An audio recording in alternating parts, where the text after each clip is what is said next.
Metal wings to fly won't take you to the stars. Use the metal for a boat and you won't sail too far. Stop sitting in the dark, stirring metal parts about. You will change your life forever when you figure out the secret PinCode, PinCode, PinCode, PinCode, PinCode, PinCode. Science can be tricky, it can overheat your brain. Science can be hard to chew, each bite can be a pain. Stop sitting in the dark, stirring metal parts about. You will change your life forever when you figure out the secret PinCode, PinCode, PinCode, PinCode, PinCode, PinCode, PinCode. The secret PinCode, PinCode, PinCode, PinCode, PinCode, PinCode.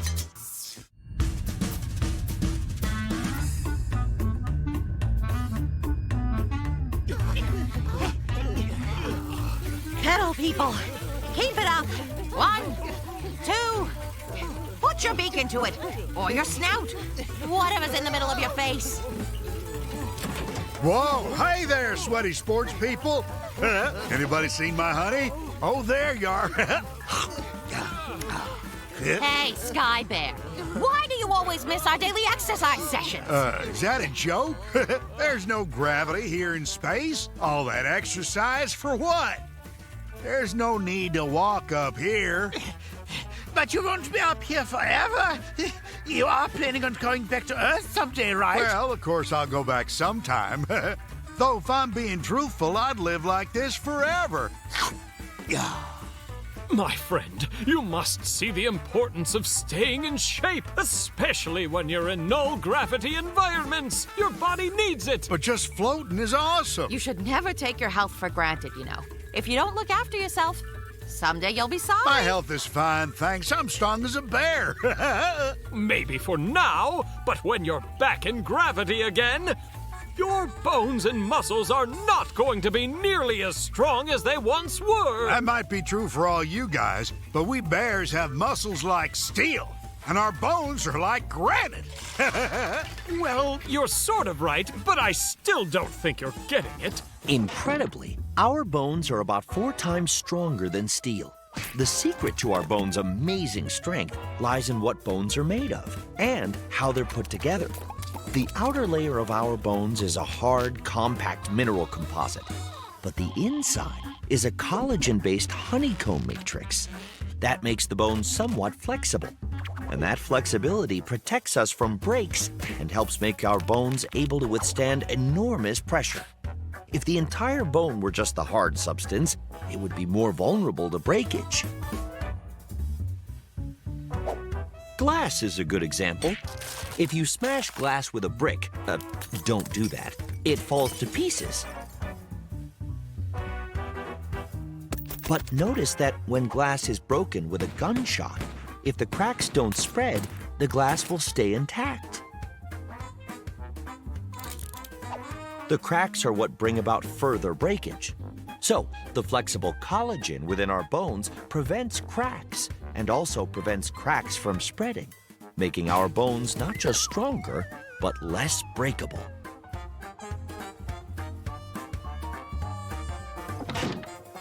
Told you they're strong. Well, didn't mean to interrupt your sweat festival. Have fun riding bikes that don't go anywhere. Toodles! Just forget what the bear said. Just 5 more minutes of pedaling, then you can go fly all you want.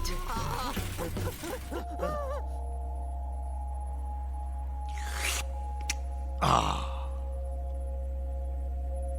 Just beautiful.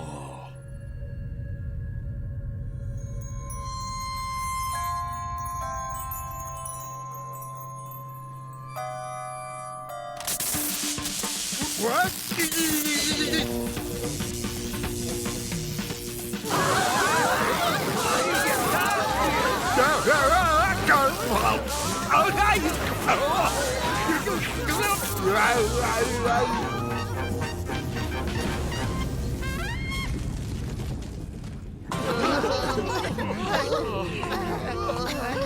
Is everybody all right? Yeah, fine, great. Holy carrots, we're upside down, right?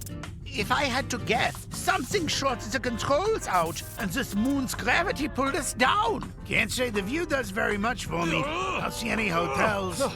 I don't know about you, but my seatbelt seems to be really stuck. I can't get out of this thing at all. Don't bother to try. The short will have affected every electronic system on the ship. We need to turn on the emergency generator. Then all the systems will reboot. But who's going to turn it on if we're all hanging here upside down?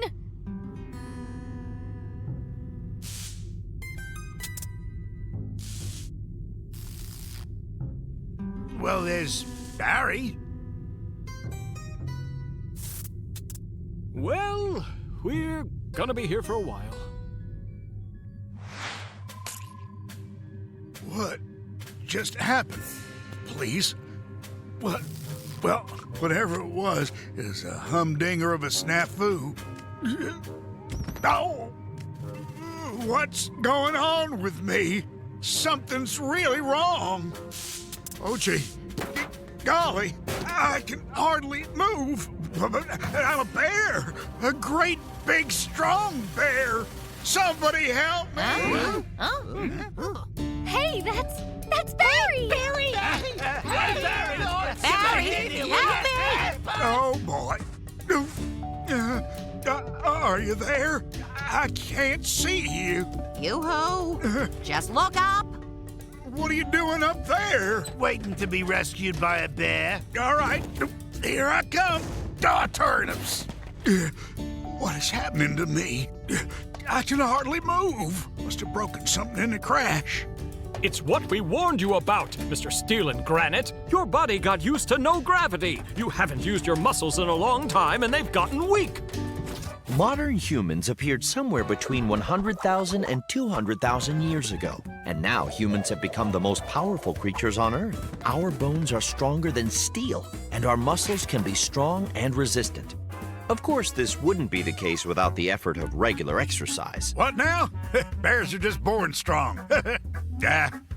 Well, it's true that with all our convenient inventions, physical labor is not as necessary to ensure survival as it once was. You can order pizza for dinner by moving a couple of fingers.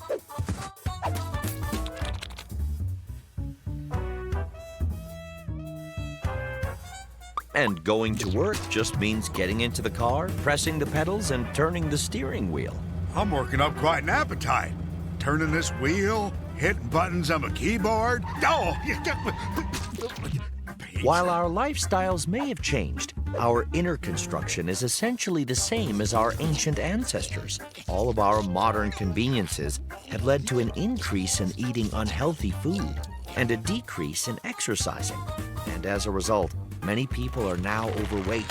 In fact, almost 2 billion people worldwide suffer from the disease of obesity. Our bodies naturally conserve energy use and adjust to our intake and activity level. If we don't move enough, our metabolism slows, and we lose muscle strength and bone mass. That's why it's so important for astronauts to exercise.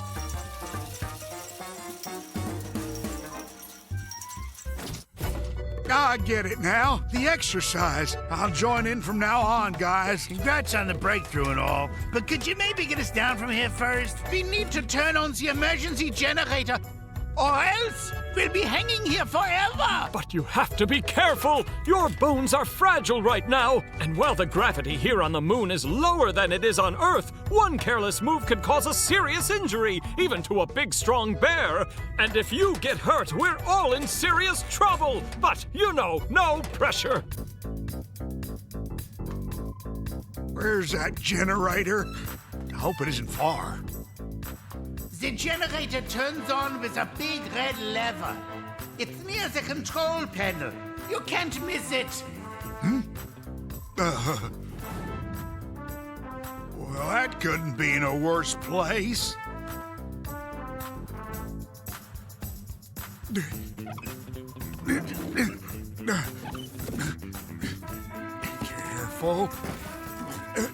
Careful. Careful.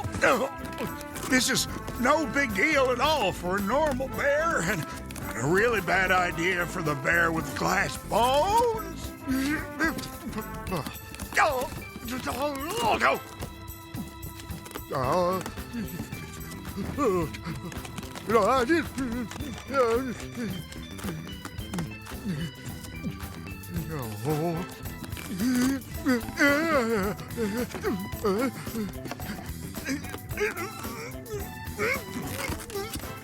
I am a big, brave bear.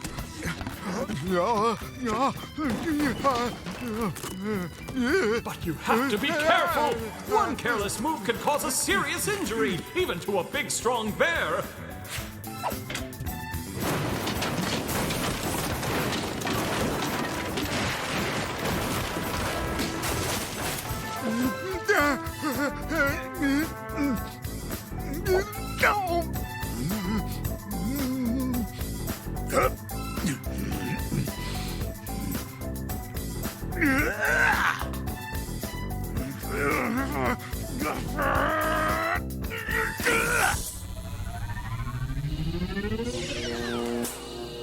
Attention, the emergency generator has been activated.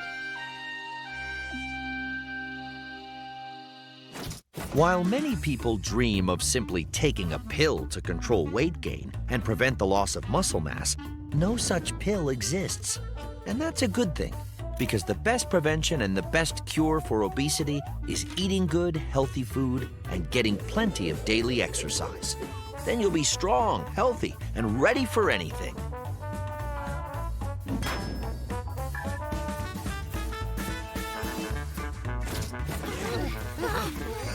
Pedal, people! Keep it up! 1, 2!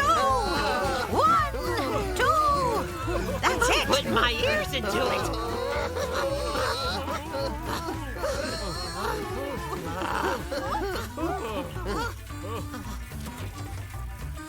Hey there, sweaty sports people.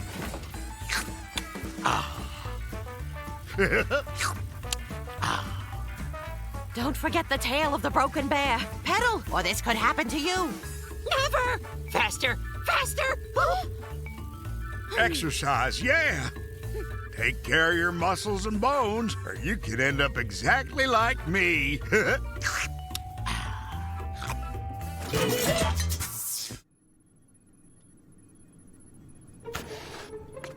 There we go. It's nice spending time on something sort of special that'll be a nice surprise for your friends. What a massive asteroid! Yeah. And it's about to collide with a nearby planet. But don't worry. Fortunately, that planet is not Earth.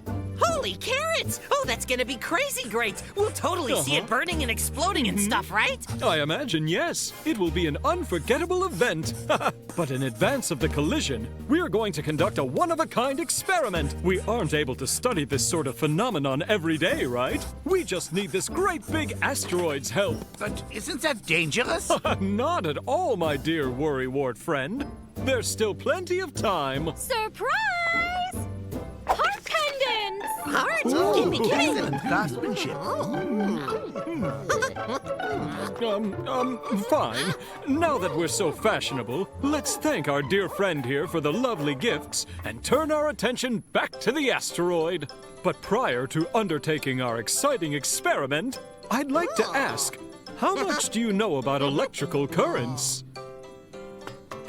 Electrical currents are a kind of energy that powers all of our stuff. Light bulbs, mixers, toasters, microwaves, vacuums, fridges, computers, our own ship all work because of electricity. Electrons moving along conducting wires are what make an electrical current. If the electrons could move through empty space, we would have perpetual energy with no loss. Hooray for endless power!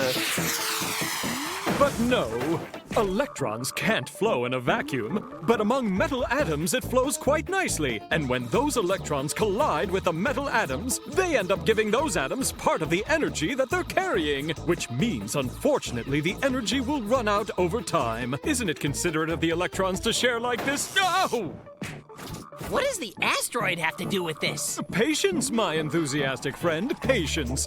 I want that to be a surprise. Pin, are we in position over the asteroid? We're right where we should be. Excellent! When we first came across this asteroid, I realized we could do something awesome. We could all have a unique, fascinating experience. But first, we need to put on our warmer spacesuits. I do not do cold. Or surprises. Well, unless they come from Rosa.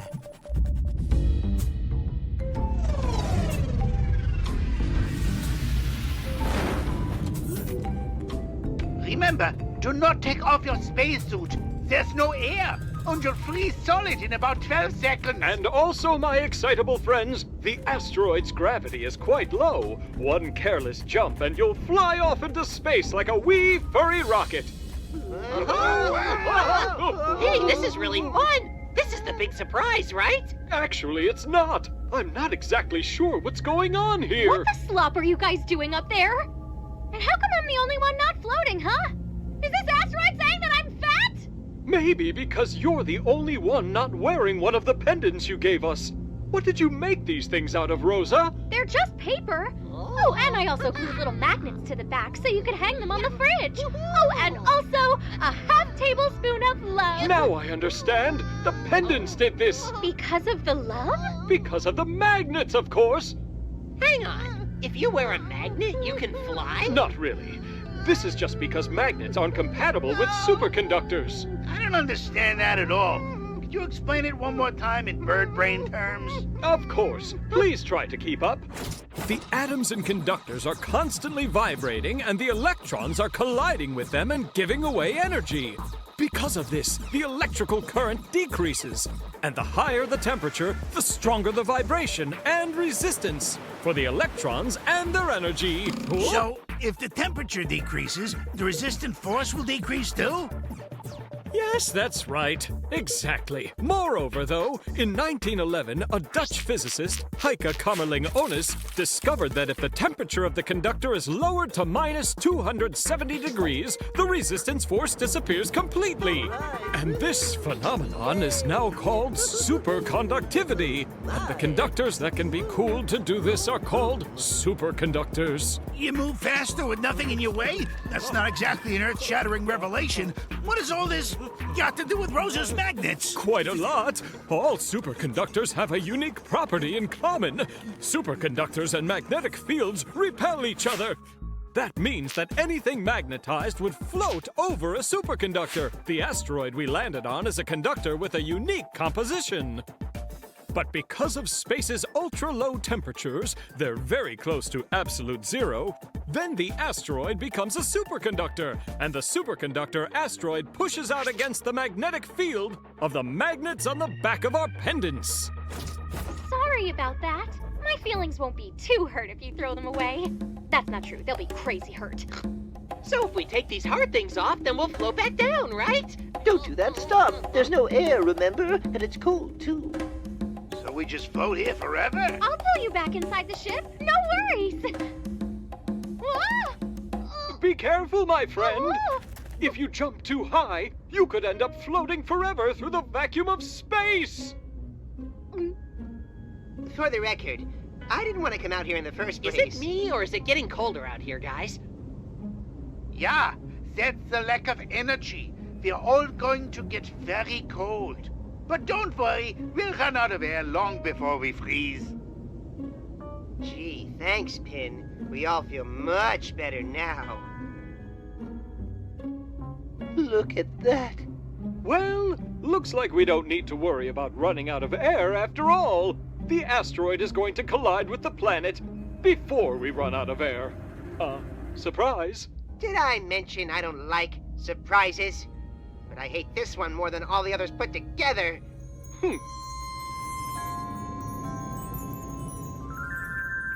Rosa, go and fire the ship's engines up. We can use it to change the asteroid's course, and then it will not collide with the planet. But I don't know how to pilot the ship. You'll have to learn as you're doing it. That's how all the best pilots are trained. That's a lie, but you got this. You're looking for a big switch that says on. Or no, if you're looking at it from the wrong side.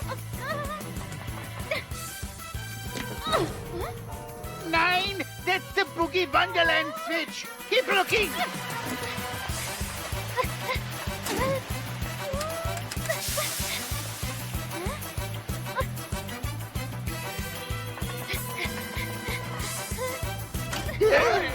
Nine! Headlight!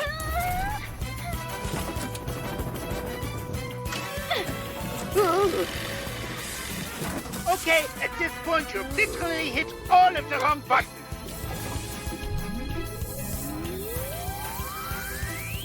Nine! Laser cannon! Laser cannon! Laser cannon!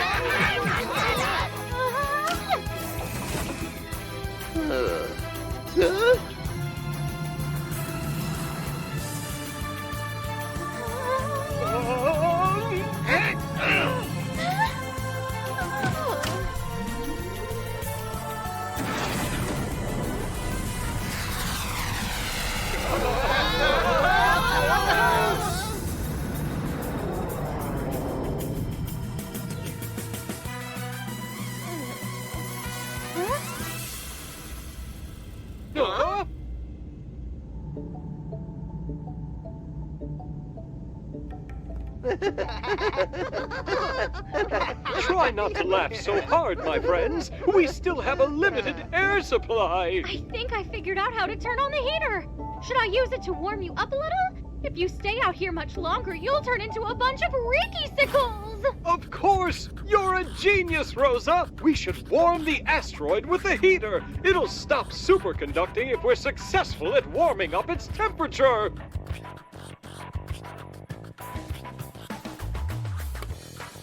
Theoretically, the superconductivity of the asteroid will now decrease, and we will return to the ground.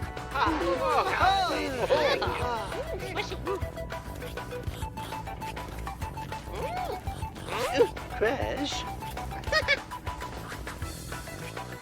It's kind of a bummer superconductors only work when it's super cold. I wish they worked all the time. Put a magnet in my pocket, then whammo, I could fly.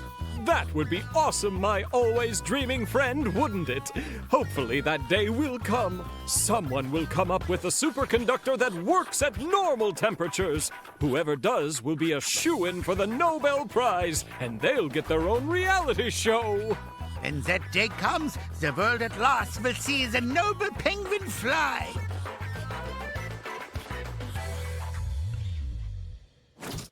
The father of superconductivity is the Dutch physicist Heike Kamerlingh Onnes. In 1913, he was awarded the Nobel Prize for his discovery of this phenomenon. His motto was, "By measurement to knowledge." In 1962, Soviet physicist Lev Landau received the Nobel Prize for the mathematical theory of superfluidity. He also happened to have a theory for life, which was that everyone deserves to be happy.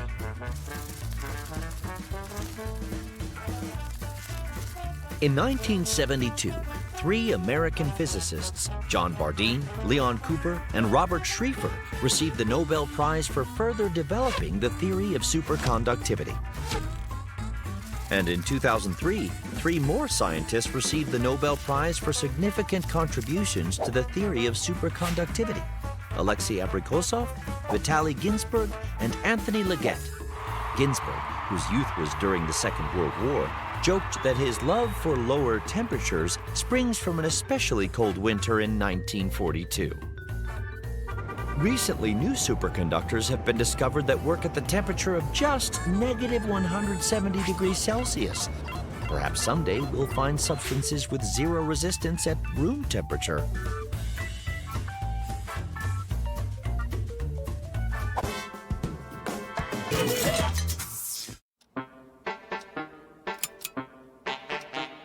I feel bad. I feel like I don't have any talents. Uh-huh. I'm just so uninspired. We fly here, we fly there, and no matter where we go, same old stars. Oh. Day, night, day, night, day, boring and dull. In general, my life is fine. My experiments are going well. Fascinating results and all. But nevertheless, something's off. I kind of feel like all the walls are pressing in on me. Stars all around us, but I long for a mud pit to wallow in. Nice and runny. I'd love it. Uh-huh. Well, it's pretty clear what's going on here. Everyone seems to be showing symptoms of common space depression. Depression? How depressing! It's not fatal. You'll be fine. There are a number of cures. First, you should take a nice warm bath. Then take some time off. Time off? Yeah, a break.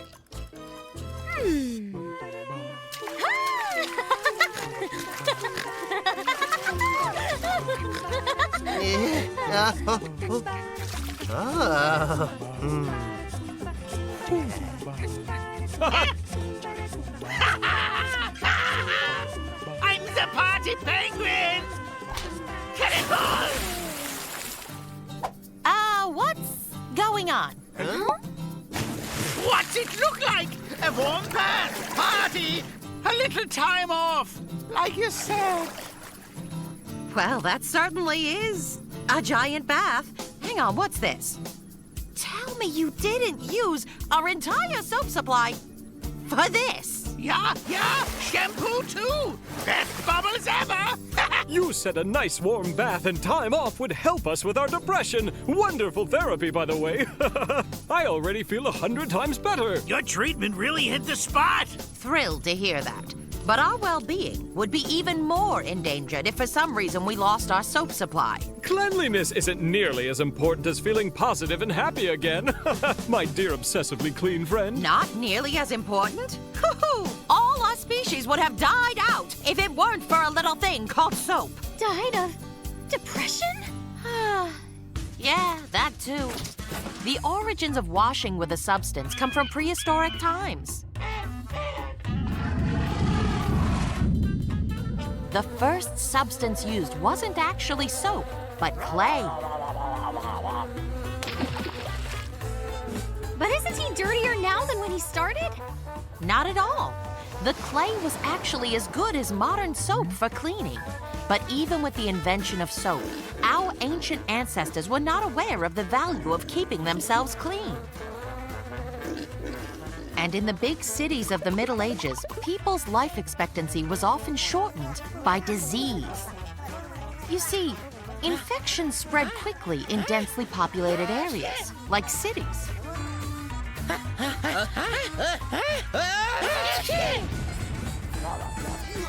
And it wasn't until the late 18th and early 19th centuries that there was a revolution in our understanding of the importance of keeping clean. And due to that change in behavior throughout society, life expectancy grew 30 years over time.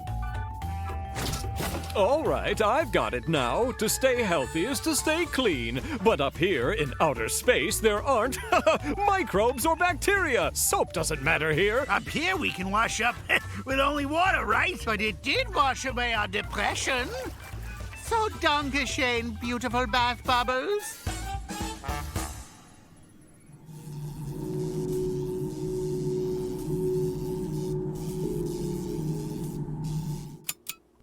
I just feel so uncomfortable. In my own skin, it itches bad. Don't turn the light on, 9. I'm under the weather. I can barely get around. My feet keep sticking to the floor. Everything's all right in general. My experiments are fine. Interesting results and all. But I feel like something is creeping up on me. Oh! Dirty and clean. Dirty and clean. Mud bath. Mud bath. My kingdom for a mud bath. Pellets. Now do you understand how important soap is to our state of well-being? I still don't understand what the big deal is about soap. Why can't we get clean by using just water? Interesting question. Have you ever noticed that hands really are harder to wash without soap? How come? Because grease cannot be dissolved by water alone. The reason for this is that water molecules have an electrostatic charge and oil molecules do not. Water molecules are shaped in a way that makes them hook tightly together, creating surface tension. And without something extra to hook the water molecules to the grease escapes the water every time. Soap molecules are the bridge between water and grease. One end of a soap molecule has a negative charge and can interact with water molecules. The other end is nonpolar. That means it has no charge at all, and that the end can attach to grease molecules. In addition, the nonpolar ends of soap molecules attach themselves to the nonpolar grease molecules, and the soap molecules end up gathering into a sphere around the grease molecules. Those spheres are called micelles. Whenever we wash anything in soap and water, millions of micelles appear. And by agitation, the micelles tear the dirt and grease away from whatever is being washed. And in the process, micelles remove dangerous germs. Clear water then rinses away the dirt containing micelles, and we are clean again.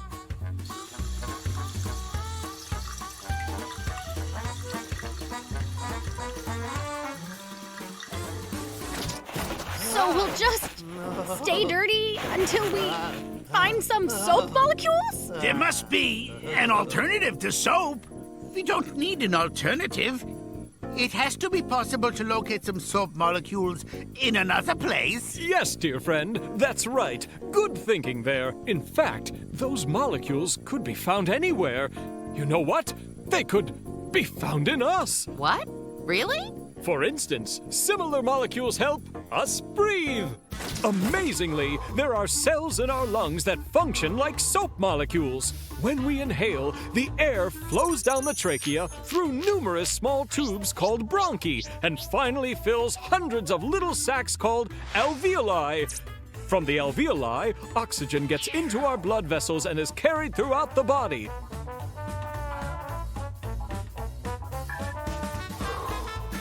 Now, on the inner side of the alveolus, there is a thin film of liquid, and when we breathe, this liquid has to expand and contract easily.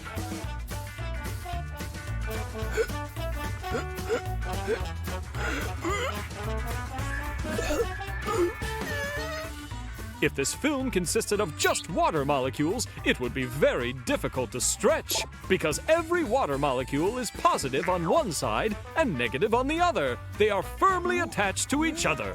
Fortunately, there are special molecules in our lungs that interact with the water molecules like soap does. Those molecules get between the water molecule and reduce their mutual attraction, and that makes it possible for us to breathe easily.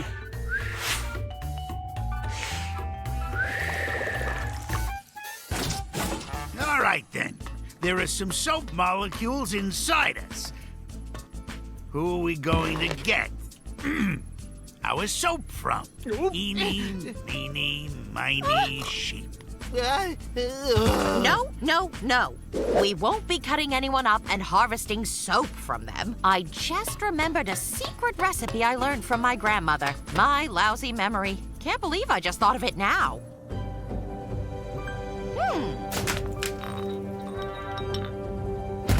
Now, this will help us get nice and clean. Hold up. Come on. That'll make us more disgusting than we already are. My great-grandmother was never wrong about anything. An egg yolk, Granny would say, works when you don't have soap. Great Granny's right. Yes, I should have thought of this earlier. Egg yolks contain a substance called lecithin. Here's another use for eggs. The lecithin molecule in egg yolks has a charge on one side and is nonpolar, has no charge on the other. This allows a lecithin molecule to attach itself to a water molecule with a charged side and a grease molecule with the nonpolar side. Sound familiar? That's right. Lecithin molecules are similar to soap molecules, and that means you can wash your hair with a fresh egg yolk.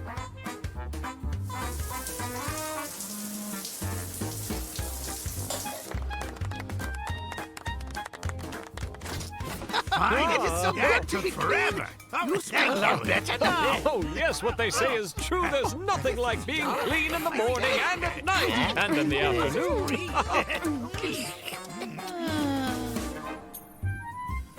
Your attention, please. I would like to share my new poem. It's pretty short, but it's good. To be clean is to be not foul. It is more important than you think. And thanks to one special owl, all of us no longer stink. Good, right? It'd be better if I was in it. Bravo, bravo! So very talented, don't you agree? I've heard moderately worse. Not half bad, right? Let's all do a toast in honor of our precious savior. Yay for Olga! Where is our guest of honor? Oh, Siggy, I am depressed. Everyone else is happy because I helped them fix their problems. But what about my problems? Maybe I should try knitting. Sigmund, are you even listening to me?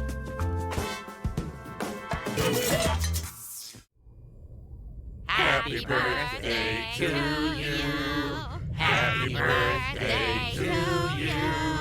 Happy birthday, dear Rosa. Happy birthday to you. Now it's time to, set off the fireworks, right? Fireworks! Fireworks! Fireworks!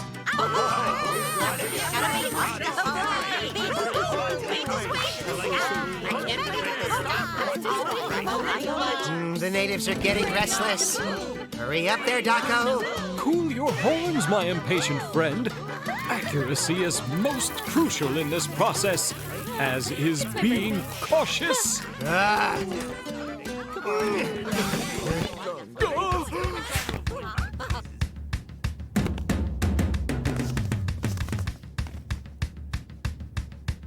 Whew. Be careful with these things, Wally, please. They can very easily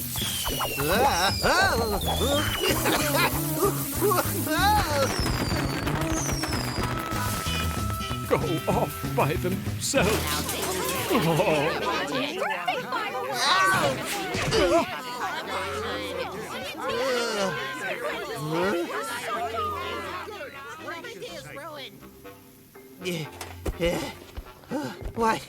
What have we done?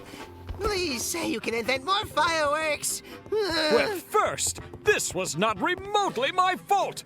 And then second, where can I find more firework ingredients? We're flying through space! This is bad. Although...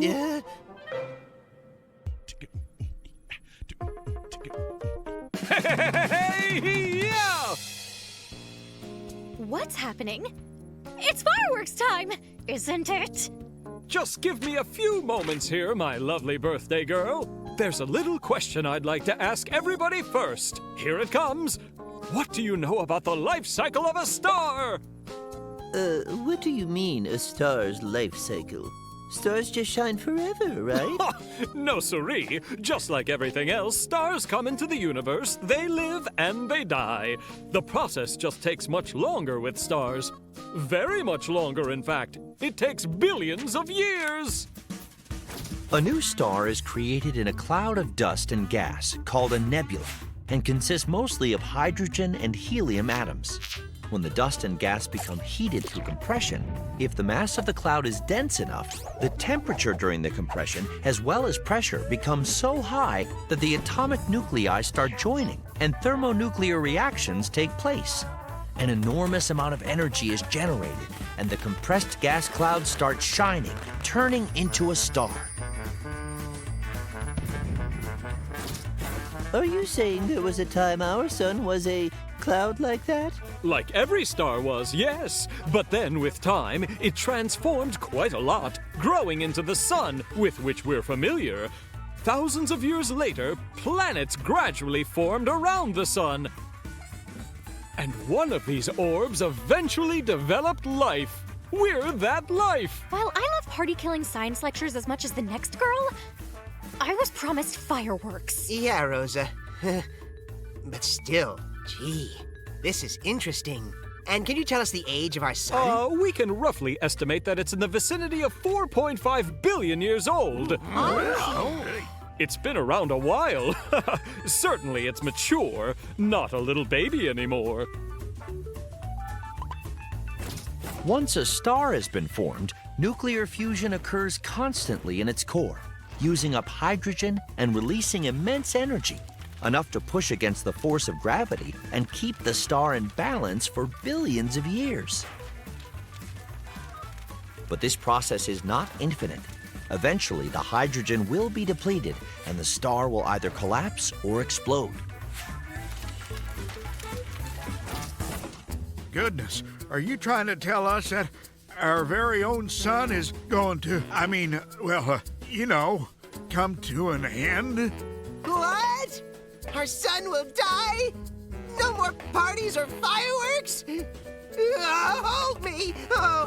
Save the planet! Save the whales! Hey! It's a madhouse! A madhouse! There is no need for any of us to panic.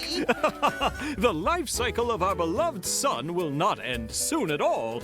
I'd say we have about 5 billion years before that. I'm beginning to think nothing's going to blow up here. Are you telling me my birthday isn't worth fire in the sky? Have patience, our dear porcine guest of honor. Something far better than fireworks is on the way. Yeah, lots better, yeah. It is, right? Precious friends, we have quite an enchanting opportunity to witness the end of the life cycle of one of the largest stars in our galaxy. May I present Betelgeuse? Betelgeuse is one of the largest known stars and is one of the brightest stars in the constellation of Orion. Betelgeuse is 700 times bigger than our sun and approximately 100,000 times brighter. As is the case with all giant stars, Betelgeuse burns its hydrogen faster than smaller stars. It is believed to be in a late stage of stellar evolution and is expected to explode as a supernova within the next 1,000,000 years. And what happens to stars when they get to the end of their cycle? Hey, I know! They fall right out of the sky! If you see one falling, you can wish on it and stuff. But they're not as pretty as fireworks are! You're wrong there. The final act in the life of a star is an awesome spectacle, better than the best fireworks display ever! We've come to the stellar neighborhood of Betelgeuse to view this breathtaking cosmic wonder! Should we get closer? I can't see it! Just a bunch of regular old stars. So what? If we move closer to the star, is the ship going to melt or something? I'm melting. This vessel is capable of withstanding ridiculously high temperatures. There is no need to move closer, trust me. From this position, everyone will see everything clearly.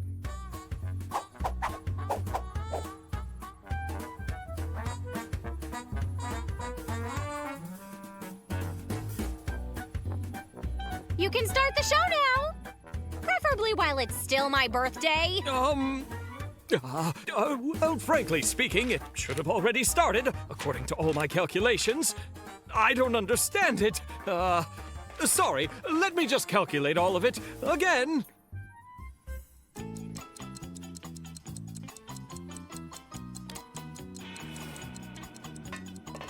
Stop, sheep. You know how to drive the silly space boat, right? Let's fly a little closer to this star action. But didn't Daco say we could see it all from right here? Well, Daco said a lot of stuff. He told us this thing was supposed to start hours ago. What if the show has started, but we're just too far away to see it? Sweet Wally, you're always so kind to me. Won't you give me this? For my birthday?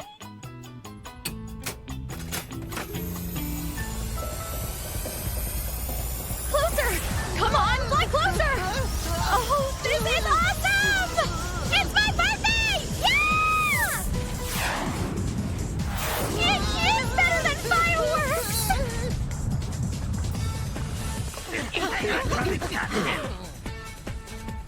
Well, it is crazy warm, all right, but from here we will totally see everything! Turns out I just forgot to carry the wand, silly me! And now I can say with absolute confidence, the spectacle will indeed be starting quite soon! Why are we right next to the star? Much nicer view, right? I just thought we'd be able to see everything so much better from here. You just don't understand a star's life! At the end of the life of a star, the close of its life cycle is an intense explosion! 10 seconds from now, Betelgeuse will increase its volume 1,000 times.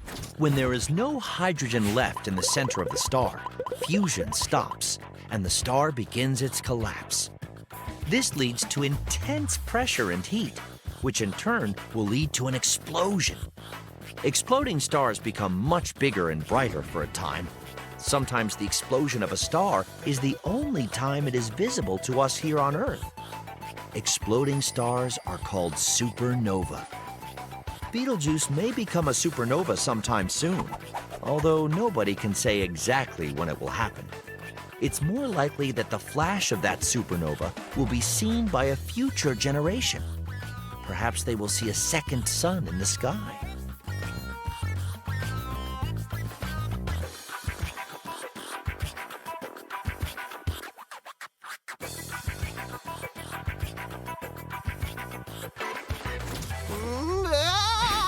Yikes! Sweet sauerkraut! My birthday!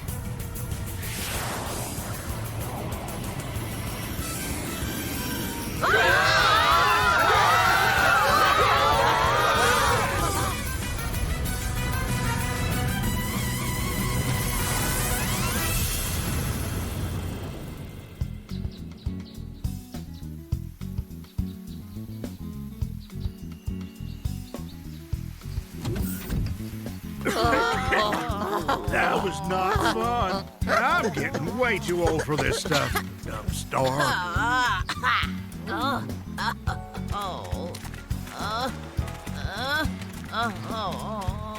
That's just great. I was way too scared to even look at the explosion. All I wanted were some dumb fireworks for my birthday!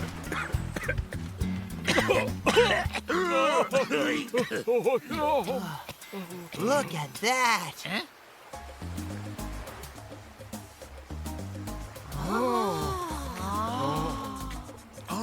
Of course! So, Betelgeuse has grown so much it's nearer the Earth.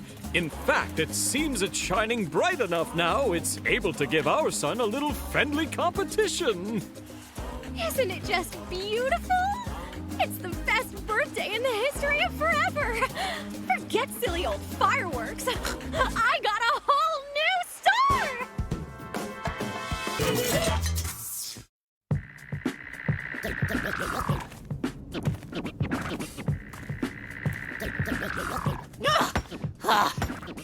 Stupid cliff! Why can't rocks be soft?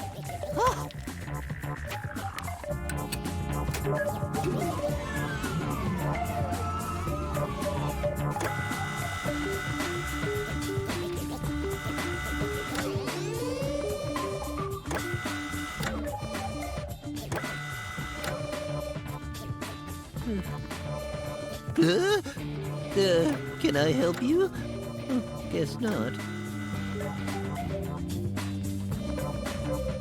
Come on. No! The only cute thing on this whole planet!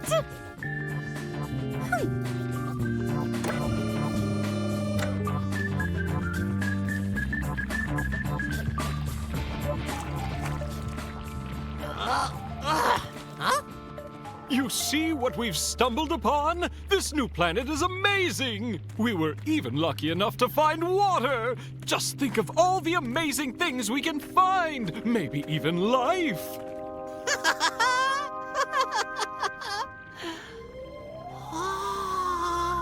Can we call this planet Crashville? Let's get some other suggestions first.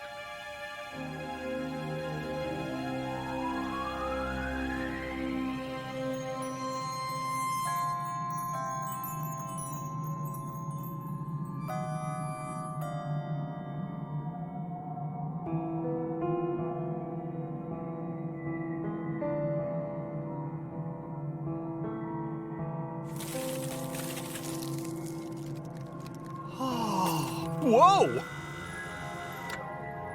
I'll be. This place can get all the way down to 100 below. Whoa! 100 below what? Whatever it is, I'm freezing my tail off.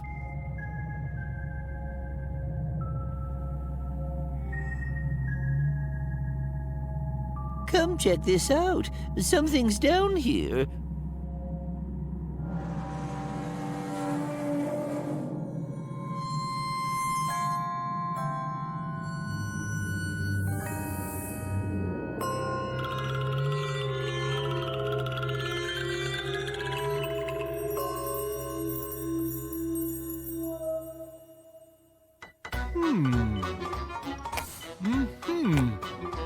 It seems you're right. Whatever's inside certainly appears to be living. Phenomenal! It's like a present! Let's open it up and see what's inside! Wait! We must be careful. We can't hurt whatever's inside. I've seen this movie before, and what happens next is never good.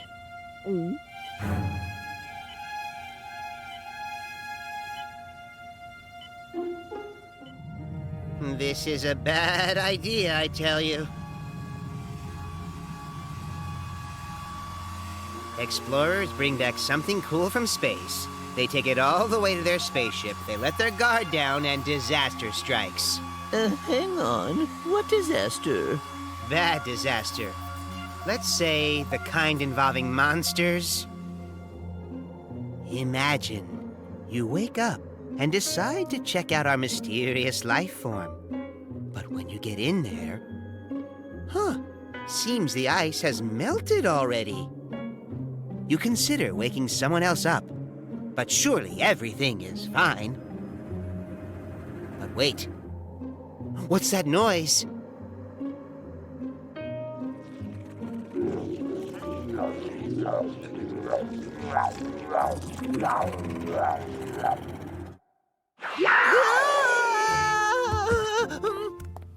Hang on, guys. Maybe we should wait and see what's inside first, before it's free. Yeah, and this is how we find out! Stop! There is a way to see inside without breaking it out. Wait, is this like a magic trick? Science is better than magic. Ladies and gentle creatures, please give a hand to our assistant in 3, 2, 1. Can anyone see what is inside this rabbit? No, we can't. He's solid. That's correct. There's no way we can see what's inside him because he isn't transparent. I believe it's due to the power of light photons. Visible light is pretty weak. Photons simply don't have the power to pass through solid objects. When it encounters something solid, like Crash, they just get reflected or absorbed. That's right. Your average photon is just too weak. However, we need to use something a bit more powerful. Let's look at a little bit of radiation. Oh, of course. X-rays have higher energy and can pass right through our soft tissue. But if X-rays go straight through our whole bodies, we still won't be able to see a thing. No, there are some things even these X-rays aren't able to pass through. Harder objects like bone just end up reflecting the rays. Let me show you. Here's how it works. Our bones are dense, but our other parts like skin, fur, and muscles are soft. So the X-rays pass through the soft stuff and stop at the bone. So, whenever we look at an X-ray, what we see are the parts that reflect radioactive photons. So we can see Crash's unique diet. Anyway, are we clear now? I'm not clear. If we were, we wouldn't need X-rays. That makes so much sense. We should X-ray our findings before breaking it out. How about we leave it on the planet? Just skip the X-ray entirely. No one asked me. I second that. One moment.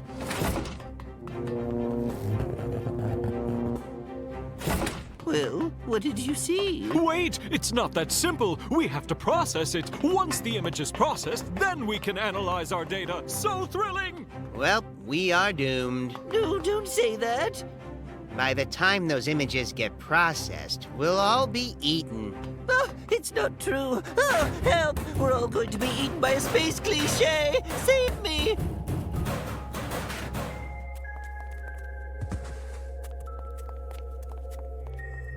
Oh.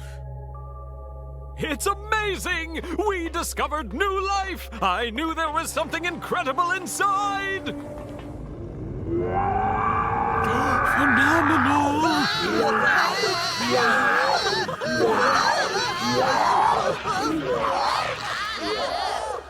Neato! This thing's finally almost melted.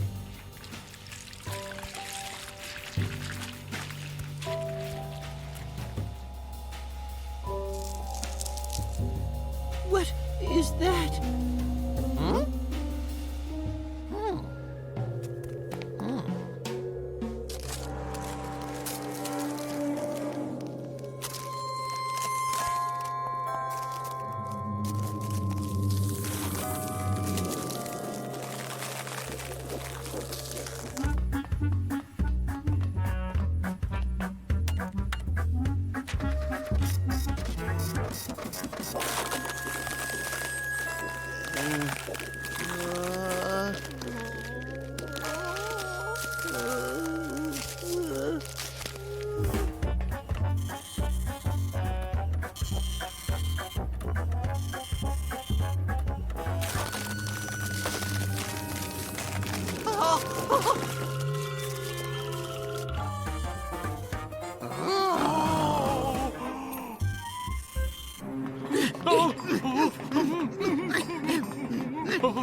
My beakers! Stop that! Stop! Save yourselves! I'll destroy this thing.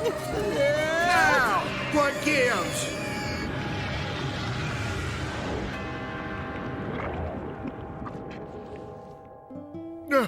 Well, thank goodness.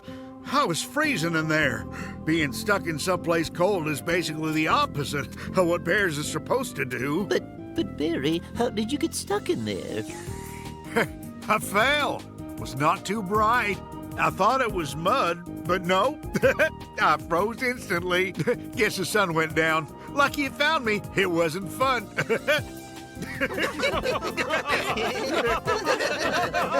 That's good. And I've seen this movie before, too. Too good. A lonely astronaut left behind on a planet. No, this outdoes the movie. Barry, we're all just tickled pink that you're back, aren't we? Tickled pink? Guys, anyone seen Rosa?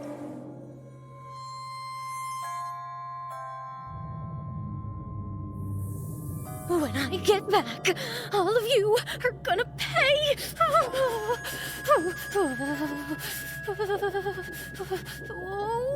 stupid planet.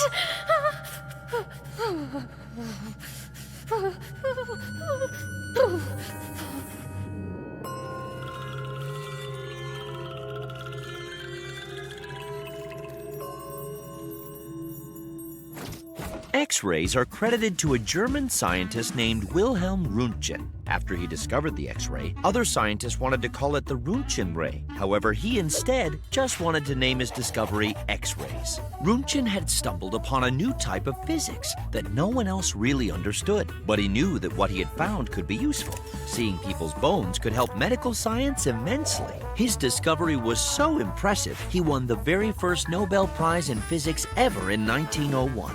The medical community could now flourish with X-rays, and this paved the way for other scientists to now get physics Nobel Prizes too, like Max von Laue, who discovered more about X-rays, or William Henry Bragg and Lawrence Bragg, or Charles Barkla. They all continued to study X-rays and change what we know.